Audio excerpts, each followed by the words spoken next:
नीलकंठ ने बताया कि मनुष्य का सबसे उत्तम और श्रेष्ठ दान क्या होता है, जिसका फल उसे अवश्य ही मिलता है। कहानी बहुत ही ज्ञानवर्धक है, इसीलिए कहानी को पूरा अंत तक जरूर सुने। एक बट वृक्ष पर एक नीलकंठ अपनी पत्नी के साथ रहता था। एक दिन की बात है, नीलकंठ और उसकी पत्नी भोजन कर रहे थे। तभी नीलकंठ की पत्नी की नज़र एक बुजुर्ग किसान पर पड़ती है, जो एक पेड़ के नीचे बैठकर भोजन कर रहा था। तभी वहाँ एक भूखा भिखारी आता है और उस बूढ़े किसान से भीख मांगने लगता है। उस बुजुर्ग किसान ने खुद भोजन ना करके अपना खाना उस भूखे भिखारी को दे दिया। यह देखकर नीलकंठ की पत्नी ने नीलकंठ से कहती है, हे प्रिय, उस बुजुर्ग किसान ने खुद भोजन न कर अपना भोजन उस भूखे भिखारी को क्यों दे दिया। तब नीलकंठ कहता है, प्रिय, प्रत्येक मनुष्य अपने जीवन में कुछ ना कुछ दान करता है। कोई भोजन, कोई वस्त्र तो कोई धन धान्य दान करता है। लेकिन प्रिय, क्या तुम्हें पता है कि सबसे अच्छा और उत्तम दान कौन सा है? कौन सा दान करने से हमें सबसे बड़ा पुण्य मिलता है? इस पर नीलकंठ की पत्नी कहती है, नहीं प्रिय, ऐसा कौन सा दान है? तब नीलकंठ कहता है, प्रिय, यह बात मैं तुम्हें एक कहानी के माध्यम से बताना चाहता हूँ, जो न केवल प्रेरणादायक है, बल्कि जो भी कहानी को ध्यानपूर्वक अंत तक सुनता है, उसे इस कहानी से यह भी पता चलता है कि सच्चा और अच्छा दान क्या होता है और इसकी महत्वता कितनी बड़ी है। आगे नीलकंठ कहानी शुरू करता है और कहता है, प्रिय, प्राचीन समय की बात है। देवपुर नामक किसी गांव में शिवम नाम का एक युवक रहता था, जो लकड़ी काटकर अपना जीवन यापन करता था। वह अपनी पत्नी के साथ साधारण जीवन जी रहा था।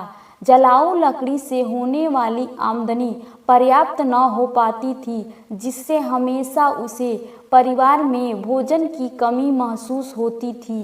एक दिन परेशान होकर गुस्से में शिवम की पत्नी उससे कहती है, कितने दिनों तक यह सिलसिला चलता रहेगा? आप इस काम को छोड़कर कोई दूसरा काम कर लीजिए। कब तक हम यूं ही कठिनाई और गरीबी में जीवन बिताएंगे? शिवम ने बड़े प्यार से उत्तर दिया, भाग्यवान, मैं हमेशा तुम्हारी बात मानता हूँ, लेकिन मैंने पहले भी कहा है कि मैं यह गांव नहीं छोड़ सकता। शहर में यहाँ के जैसी शांति नहीं मिलती, और हाँ, मैं नहीं चाहता कि यह विषय हमारे बीच दोबारा आए। उसकी पत्नी ने कहा, ठीक है, जैसा तुम्हें लगे। खाना तैयार है, खाकर लकड़ी काटने चले जाओ। भोजन करने के बाद शिवम लकड़ी काटने के लिए जंगल की ओर निकल पड़ा। चलते चलते वह काफी दूर पहुंच गया। वह सोचने लगा, आज तो बहुत दूर आ गया हूँ। मुझे एक बड़ा पेड़ चाहिए जिससे आज अच्छी आमदनी हो जाए। लेकिन ऐसा कोई बड़ा वृक्ष नजर नहीं आ रहा था। वहाँ एक पेड़ है, पर छोटा है। चलो आज के लिए इसी से काम चला लेता हूँ। शिवम ने वह पेड़ काटा और सिर पर जलाऊ लकड़ी का गट्ठर रखकर नगर की ओर बेचने के लिए निकल पड़ा। लेकिन नगर में पहुंचने पर उसने देखा कि लकड़ी खरीदने वाला कोई नहीं था। वह सोचने लगा, क्या मुझे यह सारी लकड़ियां वापस घर ले जानी पड़ेगी? तभी रास्ते में एक पंडित ने उसे आवाज़ लगाई, सुनो लकड़ी बेचने वाले, इधर आओ, यह लकड़ियां कितने की है? शिवम ने कहा, पंडित जी, आपको सारी लकड़ियां चाहिए या आधी? अगर सारी चाहिए तो कम दाम में दे दूंगा। पंडित जी ने कहा, मुझे सारी लकड़ियां चाहिए, लेकिन तुम्हारे बताए गए दाम पर नहीं।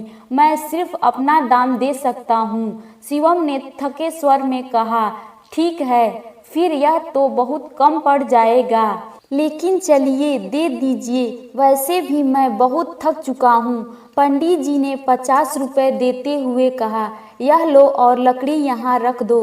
वैसे तुम भूखे लग रहे हो, क्या कुछ खाना चाहोगे? सब तैयार है, खाना खाकर ही जाना।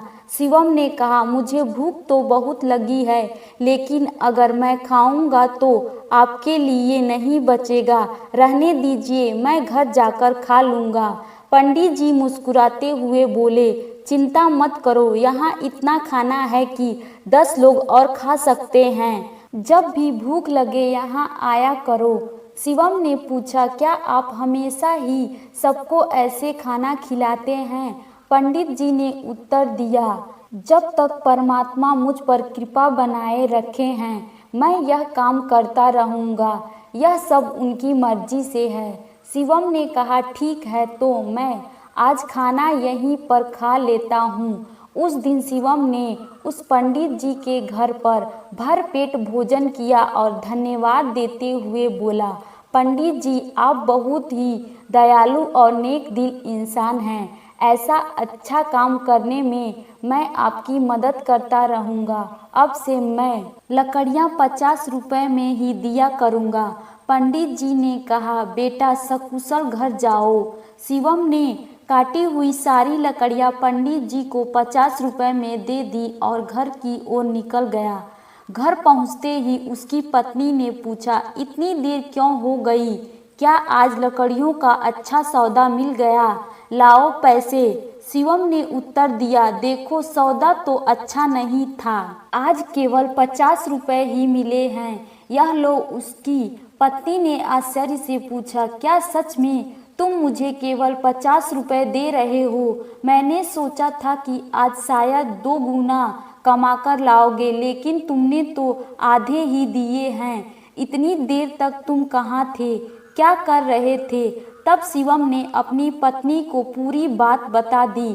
उसकी पत्नी ने पूछा, हमेशा खाना खिलाते हैं, फिर तो वह बहुत अमीर होंगे, नहीं तो इतने लोगों को खाना कैसे खिलाते और तुमने उनकी मदद कैसे की?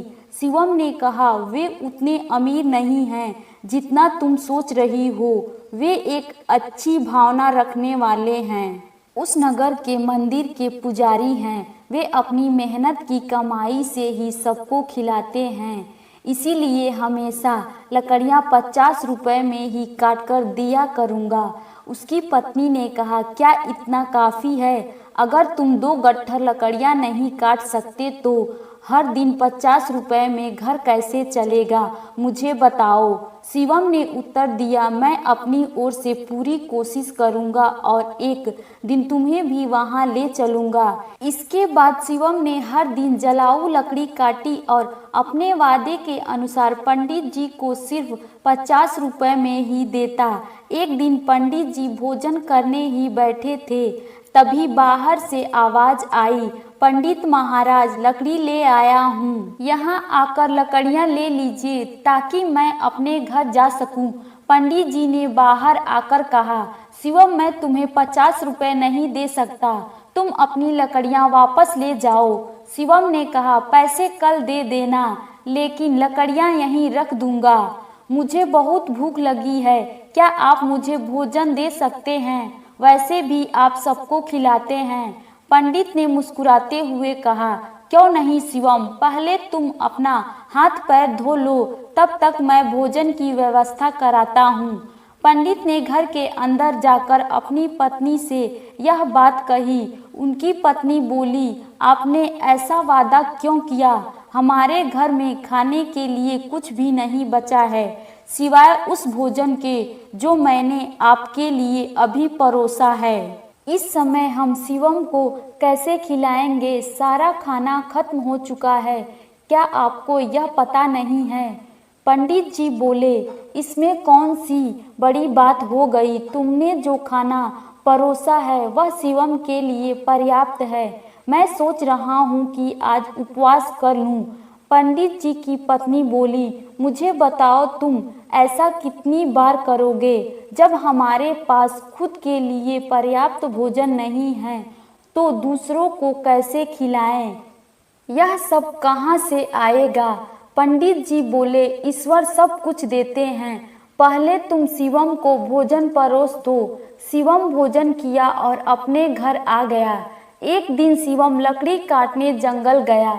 उसने सोचा, जंगल के किनारे के सारे सूखे पेड़ तो मैंने पहले काट चुका हूँ, अब जो बचे हैं वे सब हरे पेड़ हैं। जंगल के अंदर जाना थोड़ा मुश्किल लग रहा है। मैं इससे पहले कभी इतना अंदर नहीं गया हूँ। यहाँ जंगली जानवर भी हो सकते हैं। अगर मुझे कुछ हो गया तो क्या होगा? यह सोचकर वह जंगल के भीतर डरते डरते चला गया। वह काफी दूर निकल गया, लेकिन कोई उपयुक्त पेड़ नहीं मिला। अचानक उसे एक बड़ा पेड़ दिखा। उसने सोचा, यह शाखा तो काफी मजबूत है, इसे काटूंगा तो 3 गट्ठर लकड़ियां बन जाएंगी। पहले ही बहुत देर हो चुकी है। यह सोचते हुए शिवम उस पेड़ पर चढ़ गया। वह उसी शाखा पर बैठ गया और उसी को काटने लगा। शाखा बहुत बड़ी थी, इसीलिए काटने के बाद वह जंगल के पेड़ और छोटे से टीले के पास गिर गई। तभी अचानक वहां एक साधु प्रकट हुए और बोले, मेरी तपस्या किसने भंग की? लगता है यह तू ही थे। साधु क्रोध से भर गए और बोले, मैं तुम्हें श्राप देता हूँ कि तुम कुत्ते बन जाओगे। शिवम घबरा गया और बोला, महाराज जी, मुझे माफ कर दीजिए। मुझे नहीं पता था कि आप यहाँ तपस्या कर रहे हैं। साधु बोले, मैं यहाँ वर्षों से तपस्या कर रहा हूँ। तुमने मेरी तपस्या तोड़ी है, इसीलिए तुम इस पाप के भागीदारी हो। शिवम ने विनती किया, महाराज, मैं रोज लकड़ियां काटने आता हूँ और उन्हें बेचकर अपनी आजीविका चलाता हूँ। मैंने जानबूझकर ऐसा नहीं किया।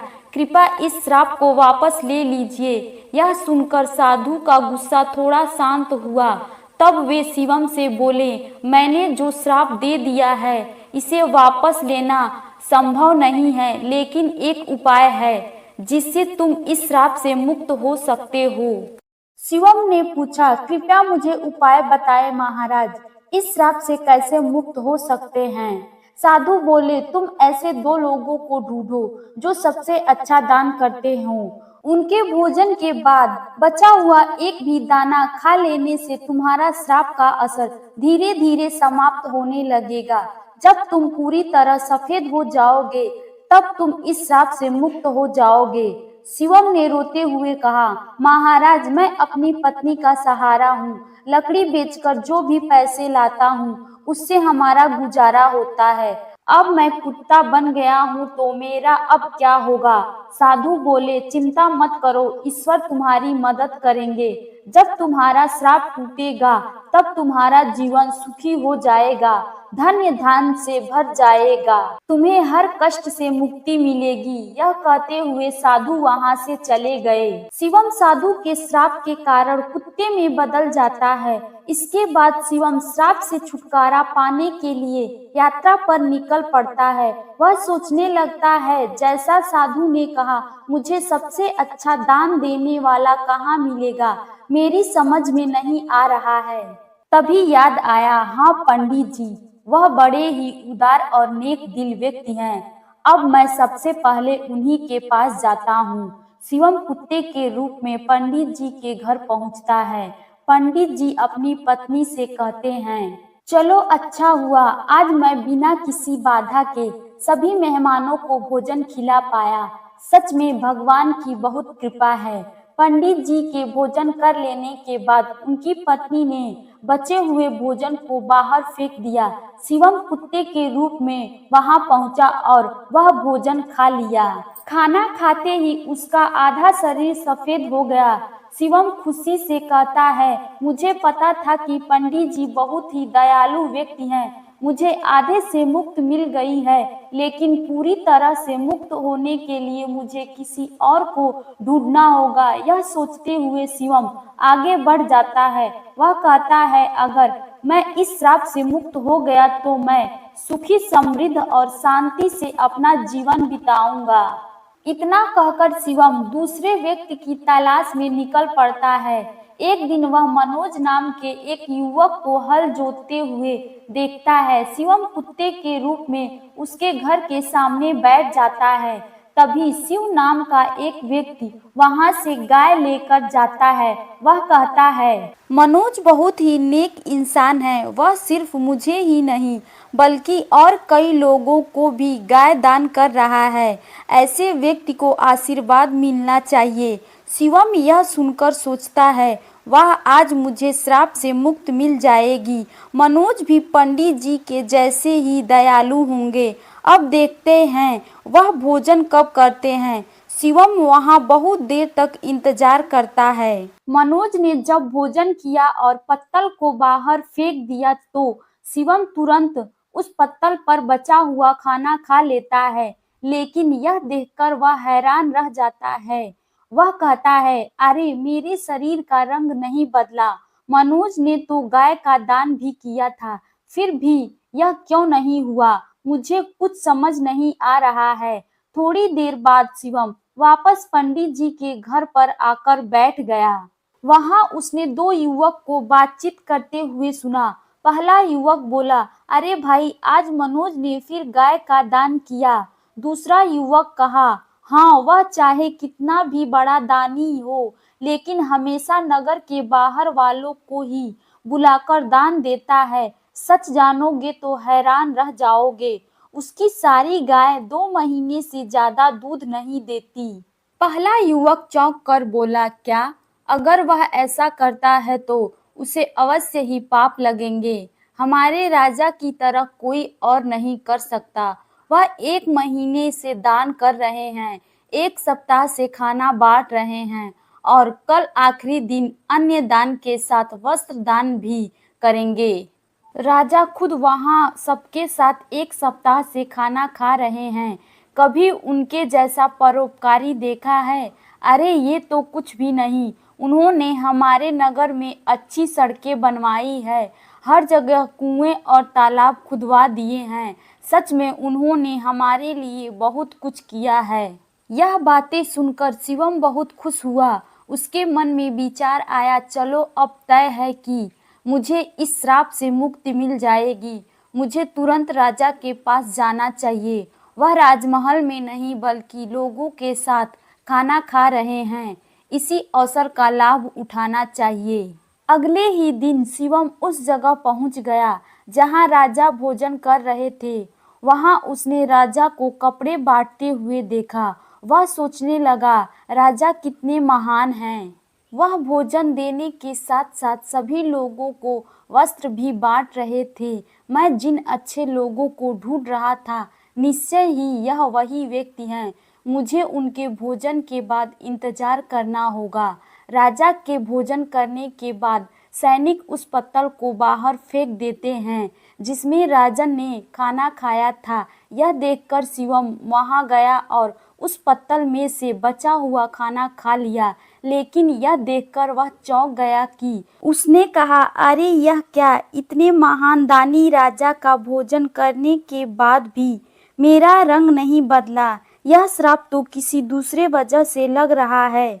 मुझे तुरंत उस साधु के पास जाना चाहिए जिसने मुझे यह श्राप दिया। शिवम उस स्थान पर पहुंचा जहां साधु मौजूद थे।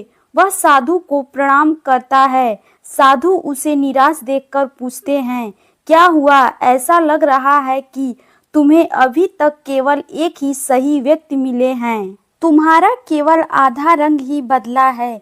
क्या तुम्हें और कोई नहीं मिला? श्राप मिले हुए भी काफी समय हो गया। महाराज, पंडित जी का खाना खाकर मैं आधा ठीक हो गया। इसके बाद मैंने उनसे भी बड़े दानी लोगों को देखा, लेकिन उनके खाने का कोई असर नहीं हुआ। साधु थोड़ी देर रुककर बोलते हैं, इनमें आश्चर्य की बात नहीं है। उनके कर्मों का वास्तविक स्वरूप जानना है। आगे शिवम कहता है, इसके अलावा हमारे नगर के राजा बहुत ही धार्मिक हैं। 1 सप्ताह तक राजा ने सभी को भोजन कराया और वस्त्र भी बांटे। इतने धर्मपरायण व्यक्ति द्वारा खाया हुआ भोजन खाने के बाद भी मैं श्राप से मुक्त नहीं हो पाया। इसमें कुछ रहस्य जरूर है। मुझे कृपया समझ नहीं आ रहा है। महाराज, कृपया आप ही बताएं। साधु ने कहा, शिवम, जिन जिन लोगों को तुमने देखा उनमें से किसी का दान सच्चा दान नहीं था। मनोज ऐसी चीजें दान करता था जिसकी उसे कोई जरूरत नहीं थी। अगर उसे उसकी जरूरत होती तो वह उन्हें कभी दान नहीं करता। और राजा जो कुछ भी देता है उसे दान नहीं माना जाता है, क्योंकि वह खुद नहीं कमाता, वह तुम्हारे जैसे लोगों द्वारा दिया गया राजस्व का उपयोग राज्य के लोगों पर करता है।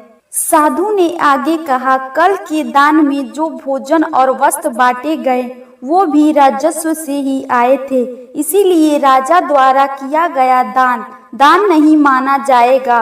वह सिर्फ लोगों का पैसा लोगों पर ही खर्च कर रहा है। ऐसे में राजा के भोजन का तुम्हारे श्राप पर कोई असर नहीं हुआ। समझ लो, सही दान वही था जो पंडित ने भूखे को भोजन देकर किया। भले ही उन्होंने खुद नहीं खाया, लेकिन उनका दान सबसे श्रेष्ठ था। इसीलिए तुम्हें और प्रयास करना होगा, तुम मुक्ति के करीब हो। शिवम ने कहा, समझ गया महाराज। वह वहां से चल पड़ा। चलते चलते वह बहुत दूर आ गया। वह सोच रहा था, बहुत भूख लगा है, अच्छा होगा कि पास में कुछ खाने को मिल जाए। तभी उसने देखा, एक किसान घड़े में पानी ले जा रहा था। पास में खड़े दो युवक आपस में बात कर रहे थे। उस किसान को देख रहे हो, वह रोज यहाँ से गुजरने वाले को पानी पिलाता है। वह बूढ़ा आदमी 80 साल से अधिक का लगता है, पर फिर भी उसका काम काबिले तारीफ है। थोड़ी देर में किसान ने खाना निकाला और खाने लगा। कुत्ते के रूप में भूखे शिवम को देखकर किसान ने अपने भोजन में से कुछ कुत्ते को दे दिया। जैसे ही शिवम ने वह भोजन खाया, उसका श्राप समाप्त हो गया और वह वापस इंसान बन गया। उसने किसान को धन्यवाद दिया और खुशी खुशी अपने घर लौट आया। उसने सोचा, सचमुच दान कभी छोटा या बड़ा नहीं होता। भूख मिटाने वाले पंडित और प्यास बुझाने वाले किसान जैसा होना चाहिए। सबसे अच्छा दान वही है जो निस्वार्थ भाव से दूसरों की मदद के लिए किया जाए। उधर पंडित ने इतना दान कर दिया था कि उसकी आर्थिक स्थिति खराब हो चुकी थी। जब उसकी पत्नी ने उससे कहा, पास के नगर में एक राजा रहते हैं जो पुण्य को खरीद लेते हैं, आप उनके पास जाकर अपना कुछ पुण्य बेच आएं, पैसे ले आएं ताकि हमारा काम चल सके। पंडित ने पहले तो मना कर दिया, लेकिन पत्नी के बार बार कहने पर वह जाने को तैयार हो गए। उनकी पत्नी ने उनके खाने के लिए 4 रोटी बनाकर दी। पंडित अपने घर से चल पड़े। जब वह नगर के समीप पहुंचे तो उन्होंने एक तालाब देखा। वहां स्नान आदि कर्मों से निवृत्त होकर रोटी खाने के लिए बैठे ही थे कि एक कुतिया उनके सामने आ गई। कुतिया ने जंगल में बच्चों को जन्म दिया था। 3 दिन से कुतिया और उसके बच्चे भूखे थे।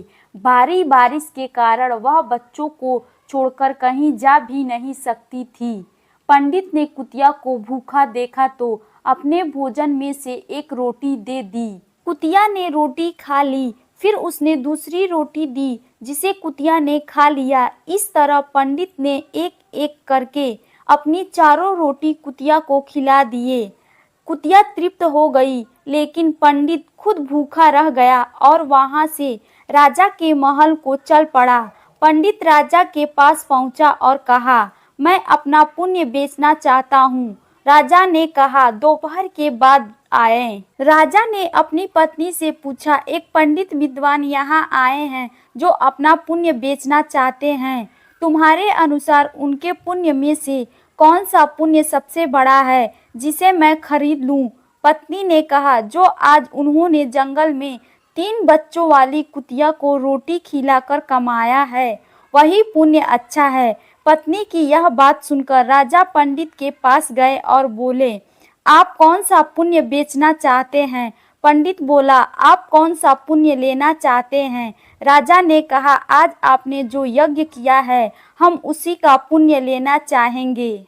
पंडित ने कहा, मैंने आज कोई यज्ञ नहीं किया, मेरे पास इतना धन नहीं है कि यज्ञ कर सकूं। राजा ने उत्तर दिया, आपने आज तालाब किनारे एक भूखी कुतिया को 4 रोटी खिलाए हैं, हम वही पुण्य खरीदना चाहते हैं। पंडित ने पूछा, उस समय तो वहाँ कोई नहीं था, आपको कैसे पता चला? राजा ने कहा, मेरी पत्नी प्रतिव्रता है, उसी ने मुझे यह सब बात बताई। पंडित ने कहा, बहुत अच्छा, ले लीजिए। लेकिन इसका मूल्य क्या देंगे? राजा ने कहा, आपकी रोटी जितना वजन की थी, मैं उतने ही वजन के हीरे मोती तौल कर दूंगा। पंडित ने सहमति दे दी। राजा ने अंदर से उतने ही वजन के 4 रोटी बनवाई।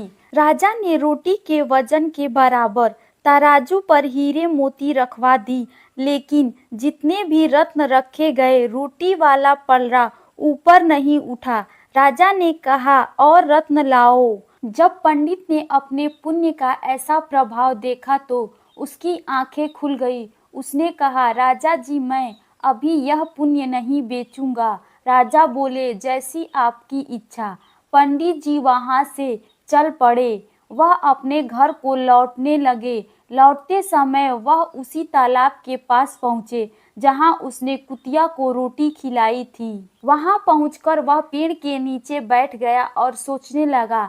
तभी वहाँ एक संत आए। जब उन्होंने पंडित को चिंतित देखा तो कहने लगे, क्या बात है पुत्र, बहुत चिंतित लग रहे हो। पंडित ने महात्मा को प्रणाम किया और सारी बात बताई। इस पर महात्मा बोले, पुत्र, तुमने उचित किया। पुण्य का सौदा नहीं किया जाता, वह तो स्वयं फलदायी होता है। जो मनुष्य जैसा कर्म करेगा, समय आने पर वैसा फल पाएगा। महात्मा की बात सुनकर पंडित को शांति मिली और वह महात्मा से विदा लेकर अपने घर को जाने लगा।